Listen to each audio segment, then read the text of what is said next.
Bienvenidos nuevamente, mis amigos, a esta presentación importante de nuestros monumentos de profecía, y le damos la bienvenida a aquellos que están observando el video en todo el mundo.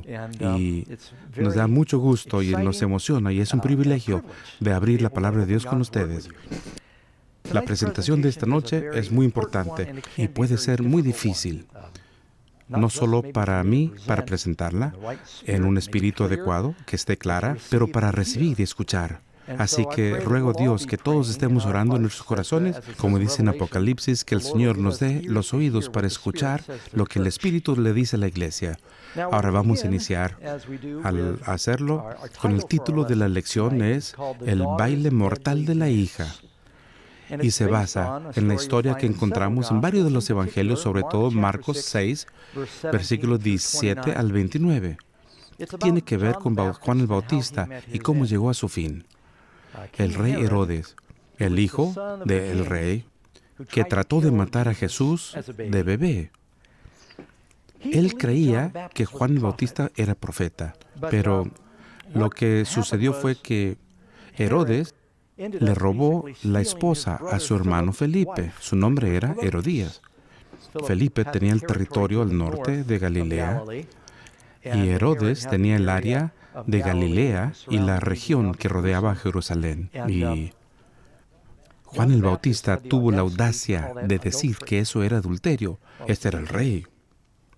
Y ahora su esposa, que le había quitado a su hermano, era un rey más rico y estaba más atraída a un hombre más joven, y Juan el Bautista le comenzó a decir que era pecado y que era adulterio, y lo dijo públicamente porque él está llamando al arrepentimiento a la nación, y el rey debe ser mejor ejemplo, y eso la enfureció a ella, al grado de presionar a su esposo a encarcelar a Juan. Eso lo encontramos en Lucas 3, 19-20.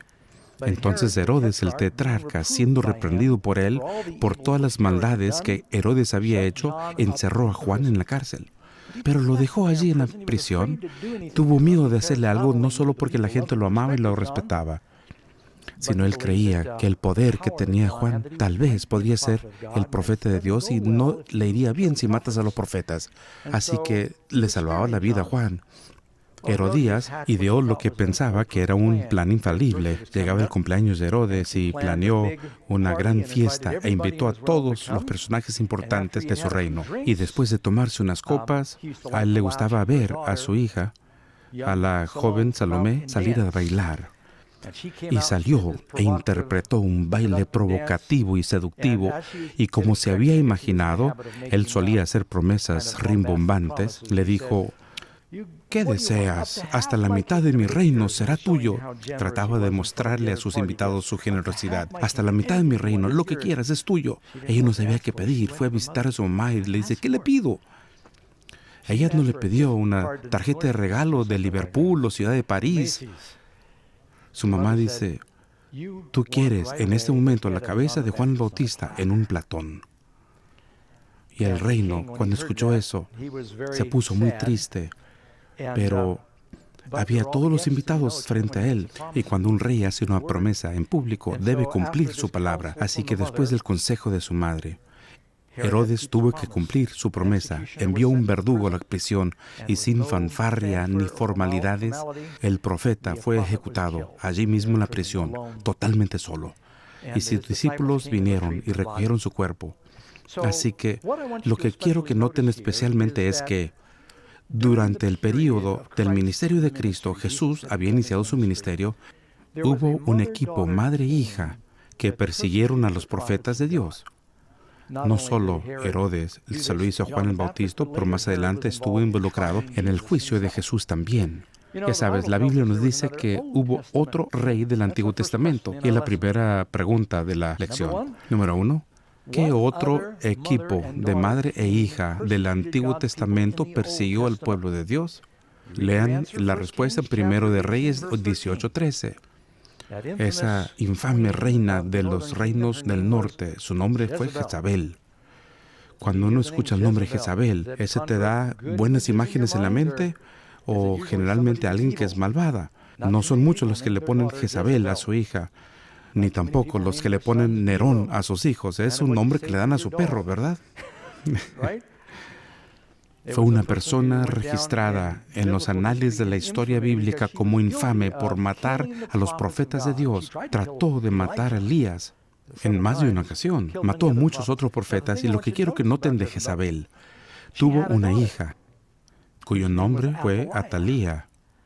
Y tenemos a Jezabel, que vivió durante otro periodo de 3 años y medio. Quiero que noten este número porque el número aparece en el libro de Daniel. Tal vez no lo sepas, también en el libro de Esther y también en el libro del Apocalipsis, y aparece durante la vida y ministerio de Jesús. Y el número es 1260 días, alias 42 meses, un mes judío, 30 días, 42 meses, 1260 días, o un tiempo, tiempos, y la división de un tiempo. El tiempo en hebreo es un círculo completo de estaciones de un año.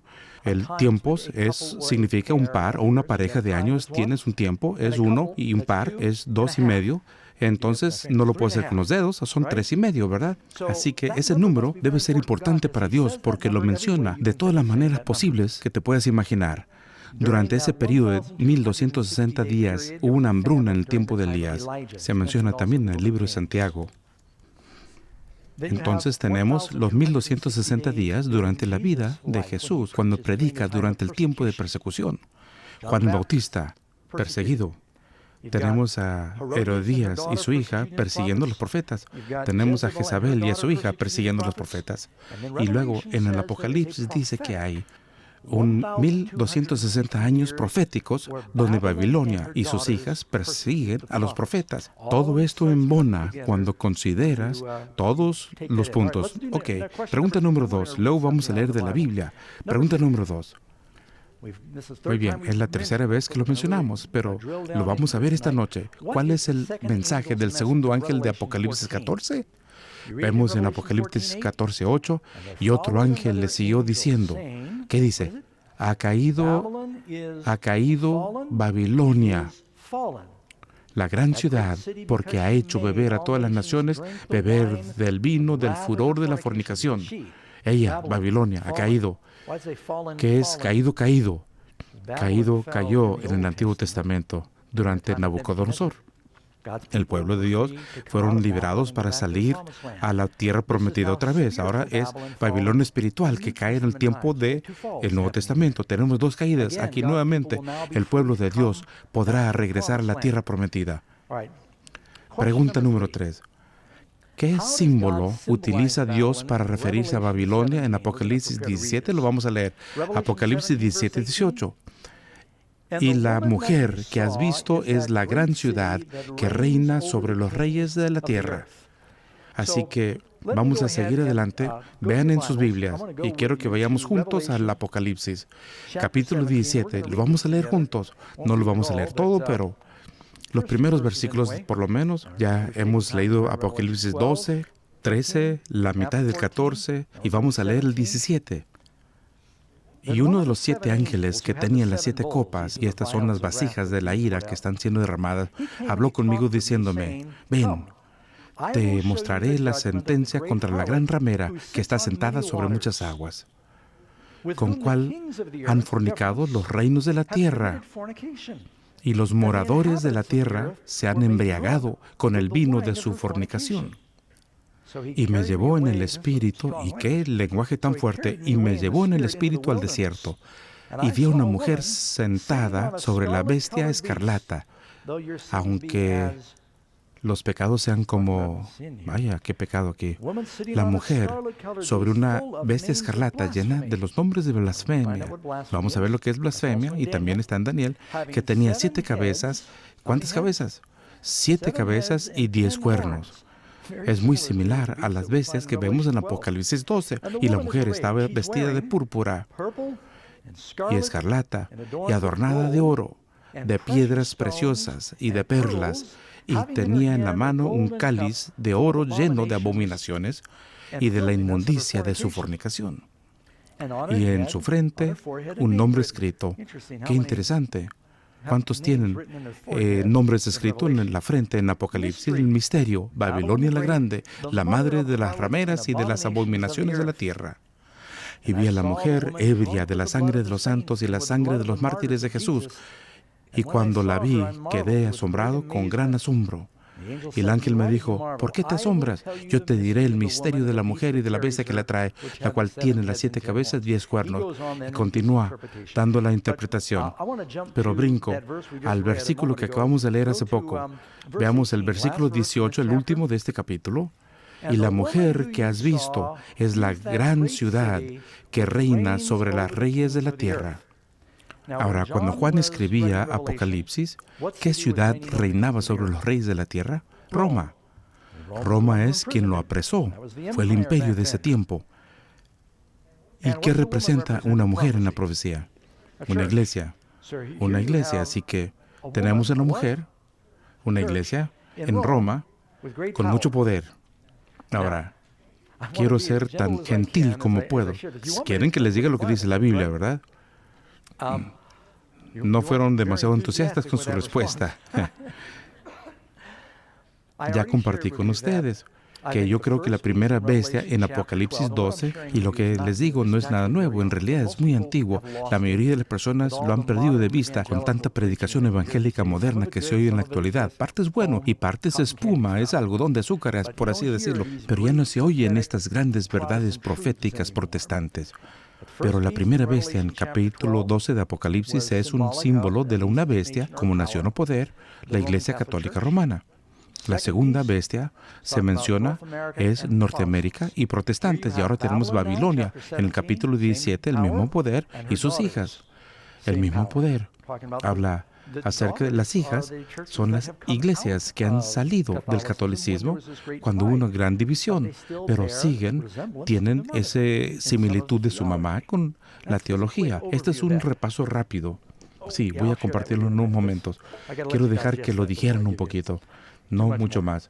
Ahora, hay una lista de criterios que se nos dan aquí que nos hablan acerca de quién es esta mujer. Para empezar, leímos, y voy a pasar desde la A en adelante, dice que es culpable de ¿qué? Versículo 3. Blasfemia. Este es un repaso, le dimos varias citas en una lección previa. Dice las pretensiones hechas por el poder católico romano de sus prerrogativas divinas. Esta es otra. El Papa es de tan grande dignidad y tan exaltado que no es mero humano. Es como si fuera Dios y el vicario de Dios. Y una definición bíblica de blasfemia es reclamar la prerrogativa del personaje de Dios. Y es blasfemia. Ponerte en el lugar de Dios. ¿Cuál es el pecado que no tiene perdón? Blasfemia contra el Espíritu Santo. No digo que seguramente habrá papas en el cielo. Tampoco digo que una vez que una persona dice esto, no puede recibir perdón, porque no es solamente blasfemia. Dios no dice blasfemia, no puede ser perdonado. Es la blasfemia contra el Espíritu Santo, no se puede perdonar. Hay una diferencia, ¿verdad? Y eso nos dice algo, un poquito acerca de la vestimenta. ¿Qué dice que viste?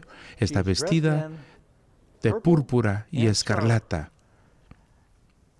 Y no sé cuántos de ustedes han visto un cónclave del Vaticano, pero los obispos visten de escarlata y los cardenales visten, o más bien, los cardenales visten de escarlata y los obispos de púrpura. Tal vez lo tengo al revés, pero déjenme enderezarlo. Vamos a ver, aquí lo tengo en las notas. En funciones oficiales deben usar lo que les dicen. Es escarlata para los cardenales, los obispos usan púrpura. Son los colores oficiales.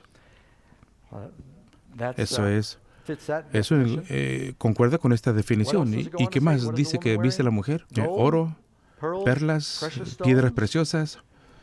¿Saben ustedes que la Iglesia Católica Romana es la institución religiosa más rica del mundo y está con las corporaciones más ricas del mundo? Solamente en bienes raíces, en la mayor parte de las ciudades del mundo tienen bienes raíces en lugares electos. Se debe a que las primeras cosas que sucedía, especialmente en Sudamérica, se desarrollaba el pueblo alrededor de la iglesia, que quedaba en el centro del pueblo. Había una gran plaza. Y desde la Catedral San Patricio, Nueva York, hasta la Basílica de San Pedro, en el centro de Roma, puedes ir alrededor del mundo y solo en bienes raíces. ¿Cuántas personas conoces que sean dueñas de múltiples ejemplares de arte por Miguel Ángel y Leonardo da Vinci? ni mencionar. No sé si sea siguiendo verdad, pero solo unos años atrás eran los dueños de la mayor cantidad de plata en el mundo y tantos otros tesoros inestimables del mundo. Son una organización sumamente rica y a pesar de la ira por las demandas judiciales que les ha llegado en los años recientes debido a situaciones indecentes que han sucedido. Letra C. Se la llama la madre. Ahora, tal vez no sepan, pero el Papa es el pastor de una congregación particular. No solo la iglesia en general, pero en Roma tienen la iglesia laterano. Es la iglesia oficial y congregación del Papa allí. Se puede ver las inscripciones en latín en el mármol frente a la iglesia. Esto es lo que dice su traducción: la Sagrada Laterana, madre y cabeza de todas las iglesias de la ciudad y del mundo. Hablando de la ciudad de Roma y del mundo. Así que frecuentemente utilizan el título diciendo que son la iglesia madre. Y ellos dicen, bueno, pues los protestantes que salen de la iglesia madre son hijos extrañados que deben regresar. Y no sé si alguno vio, hice un video que llegó a ser un YouTube hace unos meses, donde el Papa Francis hizo una apelación sentida a los protestantes. Fue presentada en la conferencia evangélica Kenneth Copeland. ¿Alguno lo vio? Tiene como 600,000 o más de 1,000,000 realmente, porque está en 2 diferentes sitios y en realidad es una apelación muy directa a los hijos extraviados que regresen y lo vamos a volver a recibir. Estuvo tan bien hecho que me hizo pensarlo 2 veces. Vaya, qué linda apelación, dije. Y mira, la Biblia dice, espérate un poquito, aquí vemos problemas teológicos, no va a funcionar. Letra D. Dice, tiene hijas rameras, quienes también han caído. Ahora, tal vez debo decirlo rápidamente para que nadie lo malentienda. Yo no estoy escogiendo estas palabras, Dios lo hizo. ¿Sabes? No solo Dios dice que hay iglesias protestantes y católicas que juegan el papel de ramera. Dice lo mismo de su pueblo en el Antiguo Testamento. A ellos también los llamó ramera. Así que no crean que tratamos de ser despectivos. Es el idioma que usa Dios, tanto para el Israel del Antiguo Testamento. ¿Alguna vez has leído Oseas? Él compara a su iglesia como una ramera. ¿Por qué? Porque yo me casé contigo. Pero andas con otras amantes al adorar a otros dioses. Ellos, su pueblo, el Antiguo Testamento, se hicieron idólatras y se involucraron adorando a otros dioses, mezclando la adoración de Baal con la adoración de Dios. Y es por eso Elías dijo, ¿hasta cuándo claudicaréis vosotros entre 2 pensamientos? Porque el pueblo, tú sabes, estaban siendo como una mujer infiel. Estaban saliendo con las otras religiones paganas que las rodeaban. Y Dios dijo, no dejes que tus hijos se casen con ellos. Lo llamó adulterio, lo llamó prostitución. Por eso el lenguaje del Apocalipsis 17 sé que es fuerte, pero es el mismo que usa en el Antiguo Testamento. ¿Me quedó claro? No quiero ponerme difícil con los protestantes. Técnicamente, yo también soy protestante o católico. Solo digo que cuando el pueblo de Dios se aleja de la palabra, Él lo llama prostitución. Así que los hijos típicamente se parecen a sus padres. Hay ciertas similitudes entre un padre u otro. Y de la misma manera, si tienes hijas, van a haber similitudes entre las hijas y la madre.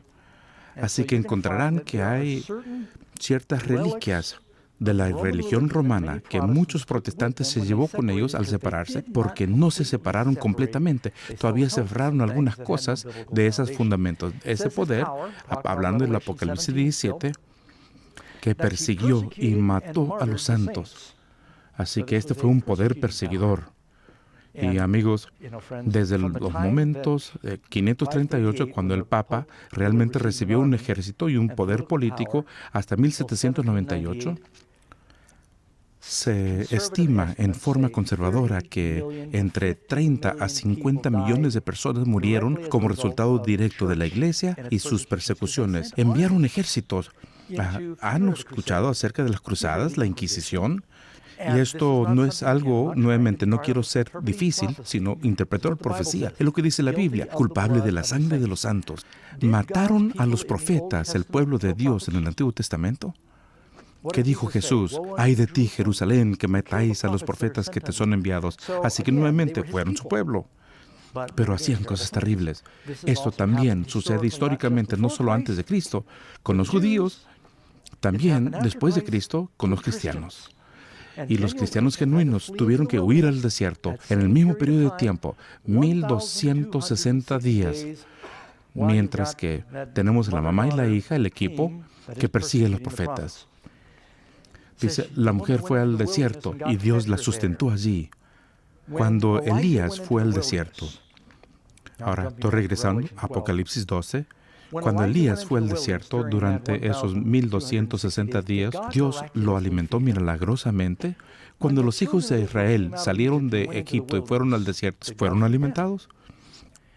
Cuando Jesús ayunó durante 40 días, ¿Dios lo alimentó? Y dice, los ángeles le ministraban después que el diablo lo dejó. Si has estado ayunando 40 días, ¿cómo crees que los ángeles fueron a ministrarle? Le dieron alimentos igual que Elías, después de haber estado en el desierto. Así que nuevamente tenemos el pueblo de Dios que va al desierto. ¿Y Dios la alimenta con qué? Con el pan de vida.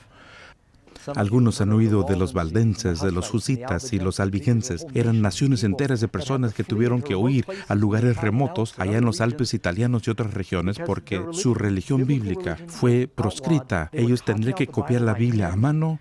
Se lo enseñaban los niños memorizaban libros enteros para que la gente no lo perdiera. Iban a las aldeas y compartían la palabra de Dios. Y empezó un revivamiento, pero fue un poder perseguidor. A decir verdad, esta es una cita de la historia de los papas. Grandes cantidades de personas fueron expulsados de sus hogares con sus esposas e hijos, despojados de ropa y desnudos, muchos de ellos masacrados despiadadamente. Así que es lo que sucedió durante ese tiempo. Una característica más que leemos en Apocalipsis 17 para saber quién es esta mujer: escarlata, púrpura, piedras preciosas. Dice que se siente ¿en qué? 7 montañas. Busca 7 colinas en Google y ¿qué te va a presentar? Roma, la ciudad de 7 colinas. Leo de un diccionario electrónico. Roma, fundada en 753 a.C., por supuesto, por los hermanos Rómulo y Remus, en las 7 colinas. Un término utilizado durante siglos para describir, y luego menciona los nombres de las 7 colinas en italiano, que eso batallo para hacerlo. ¿Está sentada entre qué? 7 colinas, la gran ciudad que reina sobre los reyes de la tierra, escarlata y púrpura. Todavía no he terminado. Es difícil obviar lo que representa este poder. Le traje, reina sobre los reyes de la tierra. Ahora, aquí presento una foto de este año pasado, y creo que el Papa Francis, después de viajar a la Tierra Santa, sabiendo que los palestinos y los israelitas tenían tantos problemas, creo que en los noticieros hoy nuevamente hablaron de un ataque de la sinagoga. ¿Lo oyeron? Sucedió por mucho tiempo. Invitó a los presidentes de Palestina e Israel a venir a Roma para hablar de la paz. Y vinieron y a orar juntos. Y vinieron. Y el Papa se unirá con las Naciones Unidas. Fue anunciado desde el inicio del seminario. Viajará por primera vez a Filadelfia, a los Estados Unidos, el próximo año. ¿Cuándo se han oído eso? Van a discutir la familia. Entiendo que va a verse con el Congreso durante esta visita. Fue un invitado para verse con el Congreso y el Senado. Es mucho poder para un líder religioso. Normalmente no le piden a Billy Graham que le hable a las Naciones Unidas. ¿Ves? Tenemos un embajador en América para el Vaticano. ¿Por qué necesitaríamos un embajador para una iglesia, a menos que sea más que una iglesia? La Biblia dice que es un poder político y por eso se utiliza el término bestia, eran usadas para representar a reinos y poderes como este. Permítanme, quiero reiterar, esto no es algo que el pastor Doug o mi iglesia pues haya inventado. Lo que compartimos con ustedes fue la creencia de la historia durante centenares de años. Voy a darles algunas citas y espero que las revisen. Ojalá y lo estudien para ver cuáles fueron las creencias originales de los grandes reformadores de lo que se representa en Apocalipsis 17. Muy bien, aquí hay una cita de Martín Lutero y ya saben lo que él cree. Basado en los estudios proféticos de Martín Lutero, él finalmente dijo, somos de la convicción que el papado es la sede del anticristo verdadero y real. Podría compartir cientos de citas solo por Lutero. Juan Calvino, presbiteriano. Obviamente Martín Lutero, luterano. Juan Calvino, presbiteriano. Algunos piensan que somos demasiado severos y críticos cuando decimos que el pontífice romano es el anticristo. Pero aquellos que son de esta opinión no consideran que se acusan de presunción a Pablo mismo, el apóstol Pablo, en nombre del cual hablamos y cuyo idioma adoptamos. Las palabras de Pablo en 2 Tesalonicenses 2 no son capaces de otra interpretación que aquella que se aplica al papado. Esto fue tomado de su libro Institutos de la Religión Cristiana, que es un clásico. Juan Knox, presbiteriano, el gran reformador escocés. Dice, Juan Knox procuró contrarrestar lo que él llamaba la tiranía que el mismo Papa ejerce durante tanto tiempo ejercida sobre la Iglesia. Como verán, no habla de un Papa en particular, dice edades, es el oficio del que habla. Y Francis puede ser que sea un hombre maravilloso, así como Lutero. Finalmente concluyó que el papado era el mismo anticristo, el hijo de perdición del cual habla Pablo. Roger Williams, ¿eres un americano? Uno de los fundadores es el que estableció la separación entre la Iglesia y el Estado en los Estados Unidos. Pastor Bautista dijo, el supuesto vicario de Cristo en la tierra, que se sienta como Dios sobre el templo de Dios, se exalta a sí mismo, no solo sobre todo lo que llamamos Dios, pero sobre todas las almas y conciencias de todos sus vasallos, y sí, sobre el Espíritu de Cristo y sobre el cielo, pensando cambiar los tiempos y las leyes, pero es el hijo de la perdición. La confesión de Westminster, ¿saben cuántas iglesias la han adoptado? Solía ser el 50% de las iglesias. Pensaban que era una confesión válida de virtualmente todos los cristianos que podían adoptar. Así reza, no hay otra cabeza de la iglesia más que el Señor Jesucristo, ni tampoco el Papa de Roma podría hacerlo. Pero aquel anticristo, ese hombre del pecado, el hijo de perdición que se exalta a sí mismo en la iglesia contra Cristo y contra todo lo que llamamos Dios. Cotton Mather, teólogo congregacional, los oráculos de Dios predijeron el surgimiento del anticristo en la iglesia cristiana. Y en el Papa de Roma, todas las características de aquel anticristo se manifiestan tan maravillosamente que si alguien lee las Escrituras y no lo ve, padecen de una maravillosa ceguera. John Wesley, fundador de la Iglesia Metodista, hablando del papado, dice, es en un sentido empírico el hombre de pecado en la medida que incrementa toda la clase de pecados sobre la medida. También es acertadamente señalado el hijo de la perdición, que ha causado la muerte de incontables multitudes, tanto entre sus opresores como seguidores. Se exalta a sí mismo por encima de todo lo que se llama Dios o que es alabado, reclamando los más elevados poderes de honra, reclamando las prerrogativas que le pertenecen solo a Dios. Y esto es del libro La gran nube de testigos, Wycliffe. ¿Han oído de los traductores Wycliffe? No tendrías Biblia en inglés si no fuera por él. Tyndale. ¿Han oído de los traductores de la Biblia Tyndale? No tendríamos Biblia en inglés de no ser por él. Lutero, Calvino, Kramer. John Bunyan, autor del Progreso del Peregrino. Jonathan Edwards, el reformador americano. Charles Spurgeon. Bishop Riley. El doctor Martin Lloyd Jones, entre otros, vieron el oficio del Papa como el anticristo.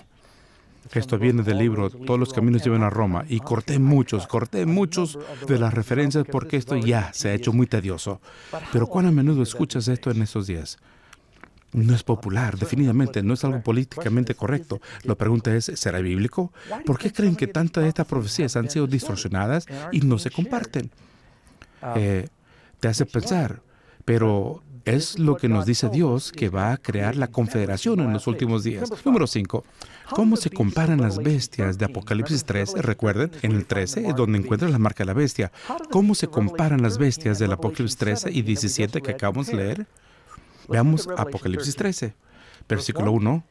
Y me paré sobre la arena del mar y vi subir de una bestia que tenía 7 cabezas y 10 cuernos, y sobre sus cabezas los nombres de blasfemia. Ahora vamos al Apocalipsis 17:3. Y vi una mujer sentada sobre una bestia escarlata llena de nombres de blasfemia y tenía 7 cabezas y 10 cuernos. Así que si les dijera, no van a creer lo que vi cuando vení esta noche. Un dragón escarlata con 7 cabezas y 10 cuernos. Y me dirían, bueno, ¿de qué te asombra? Yo los veo en todas partes. Aquí hay en Nuevo México carteles que dicen, no los atropellen. ¿Cuán seguido ves algo así? ¿Acaso no es la misma bestia? ¿Estamos de acuerdo que es la misma? ¿Cuál es la diferencia entre Apocalipsis 13 y el 17? Y Apocalipsis 12, tenemos el dragón escarlata que quiere comerse al niño varón. Hay una mujer que se está sentada sobre él. Así que tenemos el poder del Imperio Romano. Comenzaron a perder el poder alrededor del año 400, cuando Constantino movió el imperio de Constantinopla, Justiniano lo cambió a Constantinopla. y le dio un ejército al Papa y le dijo, ahora eres el obispo de la iglesia cristiana, eres la cabeza de la misma, para que pudieras mantener el control sobre ella. Y ahora la mujer, una iglesia, está sentada donde una vez estuvo el poder romano. Cuando uno monta a caballo, ¿quién debe estar al control? ¿Alguno ha montado un caballo donde no estuviste en control? Solía domar caballos salvajes adoptados de Arizona. Vaya. Pero debes estar al control, es lo que significa. Ahora, nuevamente tenemos Apocalipsis 12:3. Nuevamente el dragón. También apareció otra señal en el cielo. Y aquí un gran dragón escarlata que tenía 7 cabezas y 10 cuernos y 7 diademas. Y ya sabemos lo que representan las 7 cabezas. Las 7 colinas de qué ciudad? Roma. ¿Siguen conmigo? ¿Seguimos amigos? ¿O son mis enemigos porque les digo la verdad? Es lo que dice Pablo. Número 6. ¿Cuál es el significado y origen de la palabra Babilonia? Génesis, y lo vemos en Génesis, capítulo 11. Dice en Génesis 11, 4, 6, 7 y 9. Recuerden, edifiquemos una ciudad y una torre cuya cúspide llega hasta el cielo. Y el Señor dijo, descendamos y confundamos allí su lengua, para que ninguno entienda que lo que habla su compañero. Por eso fue llamado esa Babel, porque allí el Señor confundió el lenguaje de toda la tierra. ¿Por qué le decimos bebé a los bebés? Porque balbucean. De allí viene la palabra balbucear. En la Torre de Babel, cuando no se entendían unos a otros, comenzaron a lo que parecía ser bucearse en forma bárbara. Y no se pierdan este punto porque volverá a surgir en la lección de esta noche. En la Torre de Babel, cuando hubo confusión de lenguas, construían una torre para supuestamente salvarse a sí mismo en caso de que Dios quisiera volver a destruir la tierra. Ellos querían tener un buen nombre para sí mismos y Dios les confundió el lenguaje. Hubo una confusión de lenguas, ¿verdad? Es una confusión de lenguas. ¿Es algo bueno? Dice la Biblia que Dios no es el autor de la confusión. Leemos en 1 Corintios 14, dice Dios, si vas a hablar en otro idioma, debe tener un traductor y hacerlo en orden, porque Dios no es el autor de la confusión. El que hable, que lo haga 5 palabras con entendimiento para instruir a los demás, y es mejor eso que 10,000 en otro lenguaje. Pablo dice, si la trompeta diera un sonido incierto, sigo en 1 Corintios 14, ¿quién se preparará para la batalla? Así que si vas a hablar, habla palabras fáciles de entender. Es mejor profetizar que hablar en lenguas, porque al profetizar está siendo edificado. Hay texto tras texto. Se ven muchas iglesias protestantes y católicas carismáticas donde la gente balbucea en forma no acorde a la Biblia, en iglesias donde no saben lo que están diciendo, nadie tampoco, nadie les traduce. Y no quiero ser criticón, pero eso, yo creo en los dones de lengua, yo creo en todos los dones del Espíritu, pero hay mucho balbuceo que sale de algunas de las iglesias y es diferente a lo que hicieron en Pentecostés. Y en el Pentecostés lo que tuvimos es, el Señor le dio a los discípulos la habilidad de hablar en los idiomas de los judíos que visitaban de todo el Imperio Romano, con el propósito de dar el entendimiento para que escuchemos hablar en nuestros idiomas las maravillosas obras de Dios. Sabían lo que decían y por eso se arrepintieron y se convirtieron. Podían entender, es la bendición de Dios. La maldición de Dios es la confusión, no la comprensión. ¿Hace sentido? Pero eso pasa en las iglesias ahora también. Número 7. ¿Cómo describe Dios a Babilonia al instar al pueblo para que salga de ella? Apocalipsis 18:2. Y clamó con voz potente diciendo, ha caído la gran Babilonia.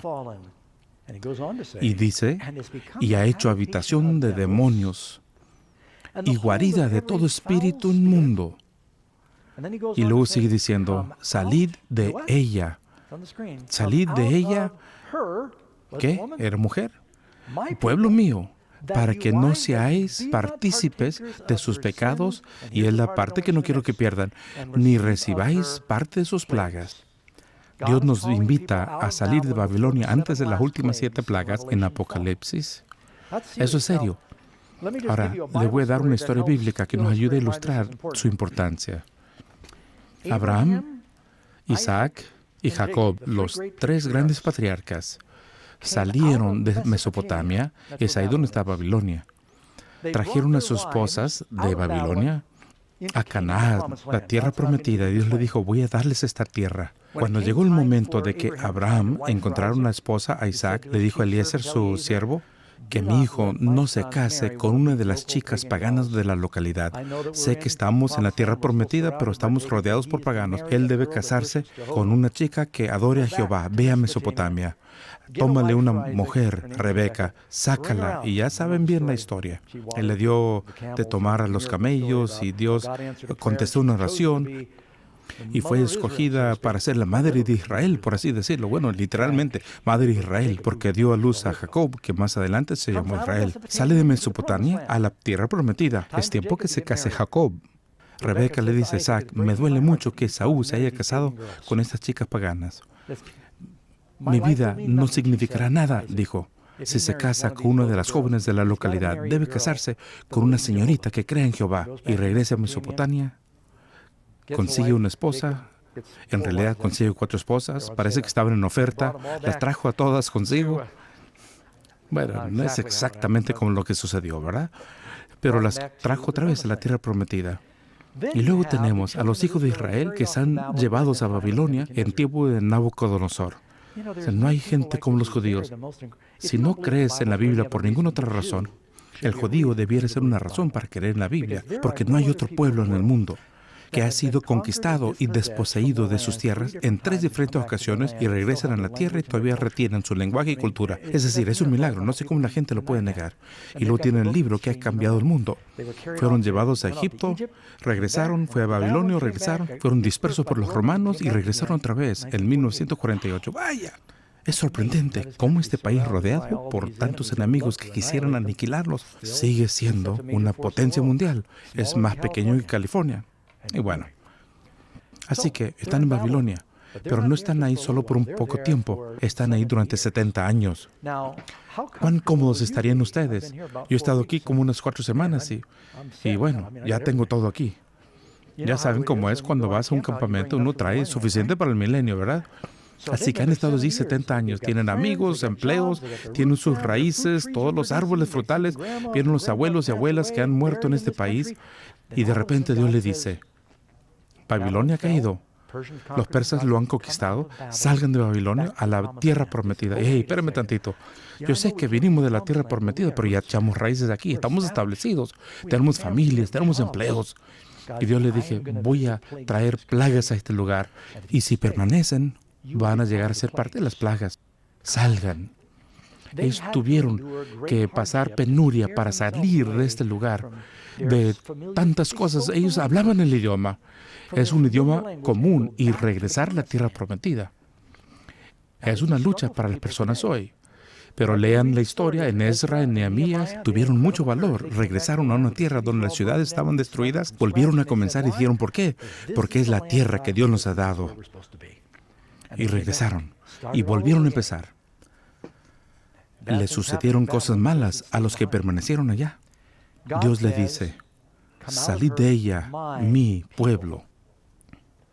Jesús dice, tengo muchas ovejas que no son de este redil, pero a ellos también debo llamar, y habrá un redil y un pastor. Cuando venga Jesús, ¿cuántos rediles? 1. ¿Por qué? Porque su pueblo va a salir de Babilonia. Dios tiene muchas gentes queridas en muchas iglesias y el Señor levantó este movimiento y les trae este seminario porque estamos llamando a las personas que regresen a las Escrituras para prepararse para la segunda venida de Jesús. Vemos los eventos finales que suceden a todas partes. Este es el mensaje de la profecía. Salid de ella y que no recibas sus plagas. No eres responsable de sus pecados. Muchas personas no saben, pero cuando sabemos y decidimos permanecer en Babilonia es diferente. Cuando sabes, el pecado es saber hacer el bien y no hacerlo. Salid de ella, mi pueblo. Número 8. Repetidas veces Jesús acusa a Babilonia de emborrachar al mundo con su vino. ¿En qué consiste esta bebida? Es interesante que si uno lee en Apocalipsis 17, habla acerca de que la mujer tiene que en la mano una cáliz de oro. Es interesante. Un cáliz de oro en la mano. Si miramos en la enciclopedia católica, habla acerca del cáliz de oro que tiene el Papa y también por los sacerdotes. El cáliz es más importante de las vasijas sagradas porque allí ponen el vino y es vino fermentado. que debe representar la sangre de Jesús. Y voy a detenerme aquí un poquito. Si eres cristiano, conoces acerca de la Cena del Señor. Jesús en la Biblia es extremadamente claro que el pan que debe representar el cuerpo de Cristo, su vida inmaculada, debe ser sin levadura, porque representa una vida sin mancha de Cristo. La sangre es representada por el jugo de uva sin fermentar. Jesús dijo en la Cena del Señor, bebed todos de este. Y pasó el jugo de uva y él dice, no lo volveré a tomar cuando lo vuelva a tomar en el reino de mi Padre. La palabra vino se usa en forma indistinta, tanto para el jugo puro como esa cosa fermentada. No existía la frase jugo de uva, se llamaba vino porque provenía de la vid, y Jesús utilizó jugo de uva sin fermentar en la Cena del Señor. Así que la idea de que Jesús quisiera que todo el mundo se embriagara, haciéndolos ingerir, ¿saben cuál es la droga más peligrosa y mortal del mundo? El alcohol, por mucho. Mata muchas más personas en el año, separa más familias, causa más muertes por accidentes automovilísticos que la cocaína, la marihuana, crack, la LSD, heroína, todas juntas. Así que, ¿cuánto debe apoyar esto cristiano? ¿Debemos estarlo pasando, echándonos unos tragos y decir que es la sangre de Cristo? Cuando en efecto se convierte en droga, es pan sin levadura y es vino sin fermentar. Pero ¿qué dice el Apocalipsis? Ha embriagado a todas las naciones. Ahora, no es solo el asunto de ser alcohólico, aunque ustedes saben que yo tengo un problema con esto, ¿verdad? También tiene que ver porque eso representa la doctrina. La sangre es la teología de Babilonia. Que esto va a tanto las iglesias católicas como protestantes. Hay muchas cosas que no son bíblicas, que han dividido las iglesias, y debemos regresar a la palabra.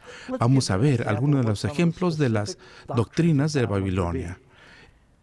Empecemos con algo sencillo, espero que no lo aleguemos, pero los 10 mandamientos no son realmente obligatorios. En realidad no hay que preocuparse por ellos. Son recomendaciones, son buenos deseos, son 10 sugerencias. Si estás en una iglesia que enseña que no tienes que guardar los 10 mandamientos, yo diría que esa es una doctrina de los diablos, porque el pecado es la transgresión de la ley de Dios. Es lo que dice la Biblia. Si la iglesia te dice que no importa romper uno de los mandamientos de Dios, llámese el del sábado o adorar a ídolos, la Biblia dice que es pecado. Y el trabajo de un buen pastor es decirte lo que es un pecado. El trabajo del pastor es hacer que aquellos se sienten incómodos, y aquellos que están incómodos, consolarlos. Hay que hacer un poquito de los dos.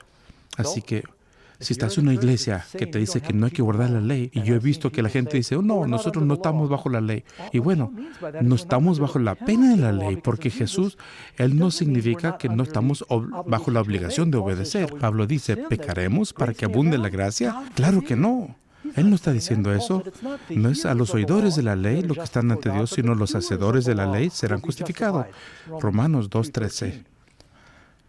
Unido a esto estaría el tema de la santidad del domingo, decir que un día es santo sin que Dios lo haya santificado. Escogí esta foto especialmente porque si algún día vas a Roma y muchas de las iglesias, y hay una razón por la cual domingo es domingo, no es S-U-N, domingo en inglés, que se relaciona con la adoración al sol. Justo debajo de la cruz hay un disco solar. Por todo el catolicismo y en varias iglesias cristianas tienen asuntos solares. ¿Por qué cree que los personajes de la Biblia tienen halos? Dice en la Biblia que esta tiene un halo en la cabeza, pero todos aquellos eran discos solares que estaban detrás de la cabeza de todas las pinturas y paganas y deidades. No está en la Biblia, está conectado con la adoración al sol. Hablamos de la segunda venida de Jesús. ¿Acaso no aclaramos que la segunda venida de Jesús sería el momento más fuerte, más vivaz, que va a apelar a todos los sentidos? Así que el hecho de que Él viene en secreto, ¿sabes de dónde viene esto?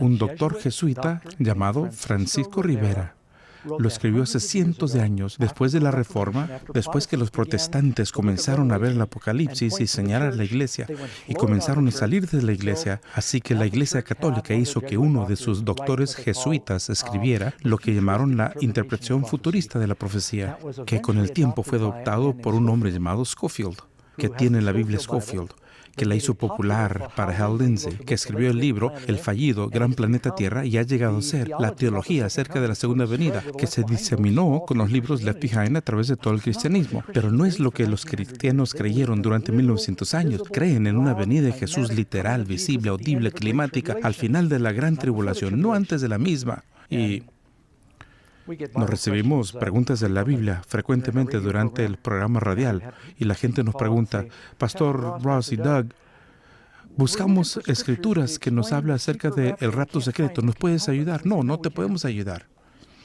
¿Qué? No, no están, no existen.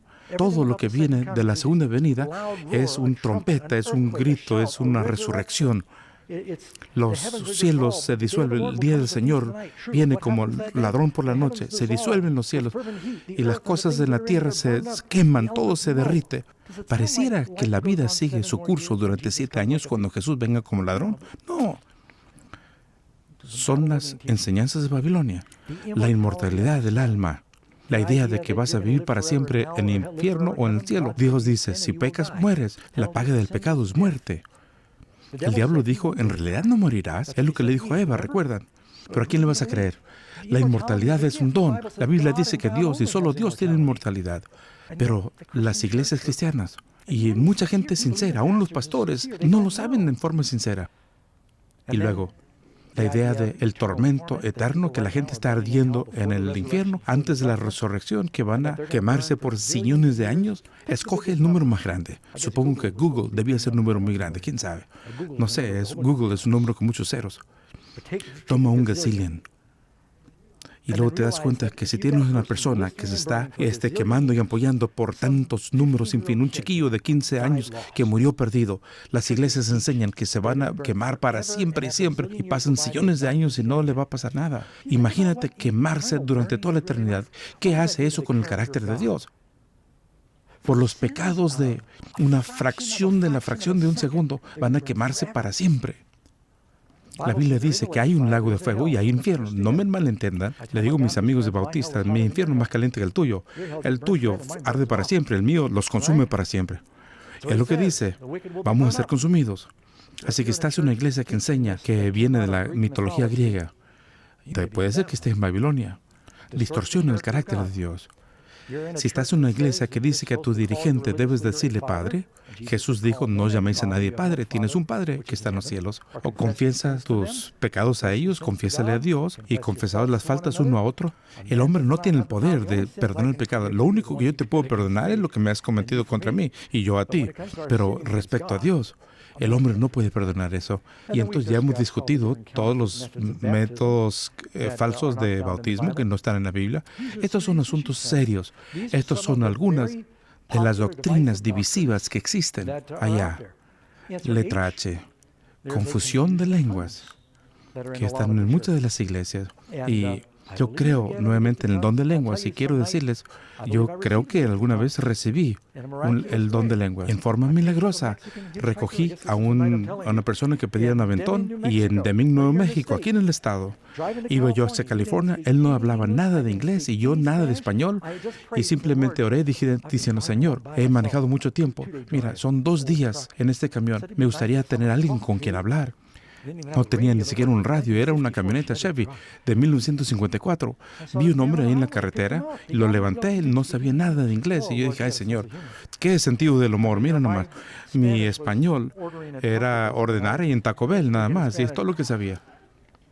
Y mientras estábamos, yo oraba y pues él estaba buscando trabajo. Y cuando llegamos a California, estábamos conversando. Compartimos con él, él vino a vivir con nosotros, llegó a bautizarse. Y no se sorprendan porque yo le predico a todos, y yo estaba hablando español.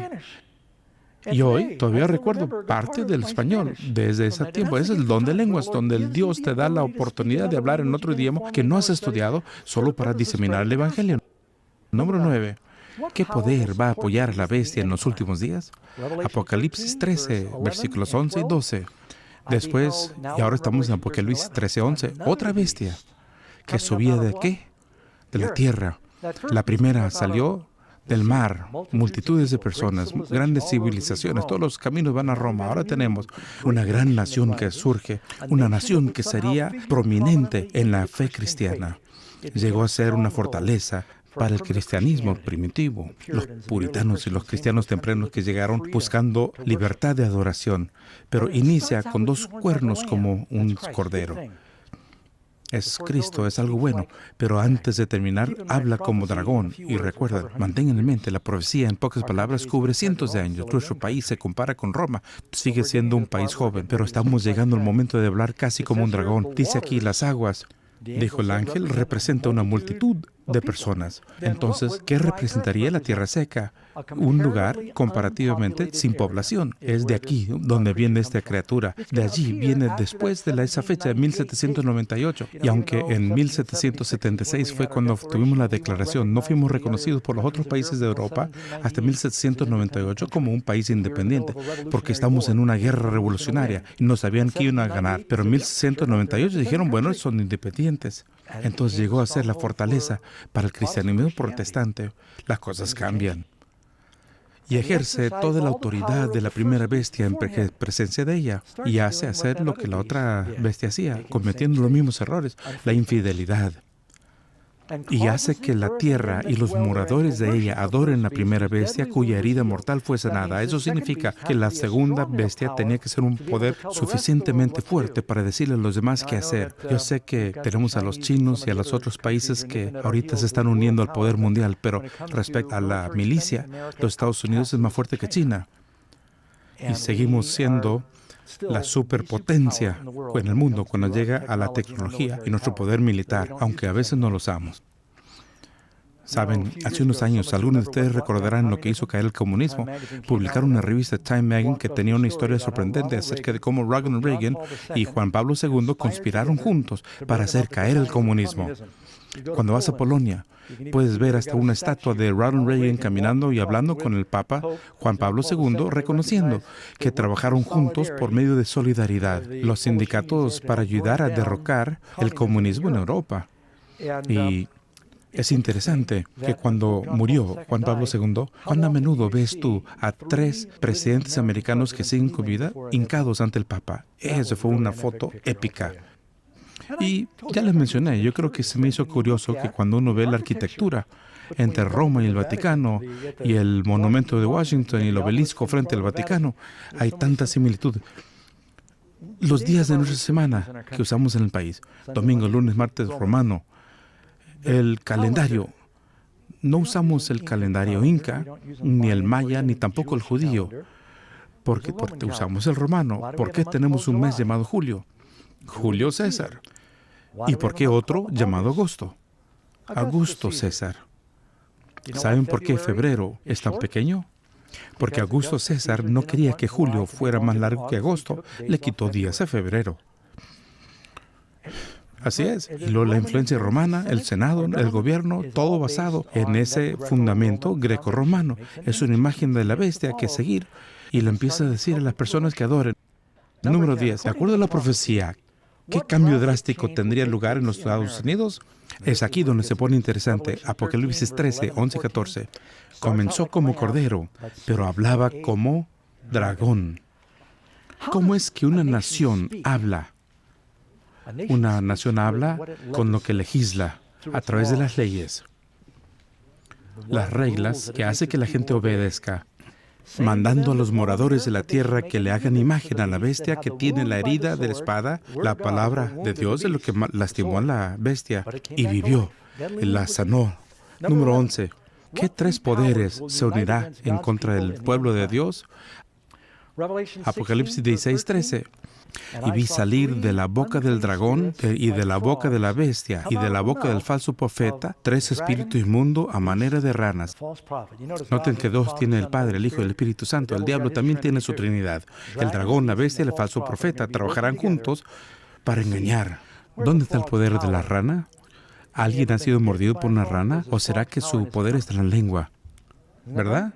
¿Cómo es que atrapa las cosas la rana? Con la lengua. Nunca ha sido pateado por una rana, por lo menos no muy fuerte. Su arma es la lengua y va a ser a través de los espíritus falsos hablando cosas, mensajes falsos.